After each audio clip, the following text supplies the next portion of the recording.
Busted! Biyaheng Singapore! Kung kay Kawaldi ay hindi umubra ay lalo na kay General Torre tumakas pa ng bansa. Eto po, headline na po sa balita ngayon mga kababayan, itong pong pagtakas ni Mayor ng Davao City. Naduwag mga kababayan ko, naduwag mga kapatid. Kung kay Kawaldi ay hindi umubra ay lalo na kay General Torre tumakas pa ng bansa. Eto yung mga balita mga kababayan, basahin natin ha, balita na po ito. According to News 5 mga kababayan, eto po, basahin natin. Busted! Biyaheng Singapore! Aray ko po, si Mayor Busted, biyaheng Singapore na po mga kababayan ko. At ayaw na po, ito po ibig sabihin na tumatakbo, tumatakas so sa kritiko ngayon.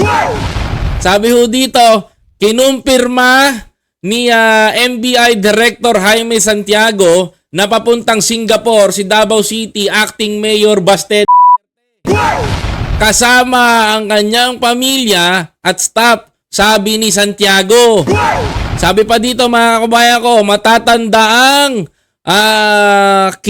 kinakasa ang charity boxing match ni PNP Chief General Nicolas Torre III sa Rizal Memorial Stadium. Ito pa mga kababayan ko ang matindi.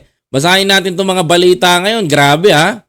Bukod sa binabaha na tayo mga kababayan ko, nakakuha pa nito. Ito mga kababayan ko. Sabi po dito sa Daily Tribune mga kababayan, ang sabi ho dito, ito ha. Sabi ho dito, Mark talking macho motorcycle riding tattoo. Matching.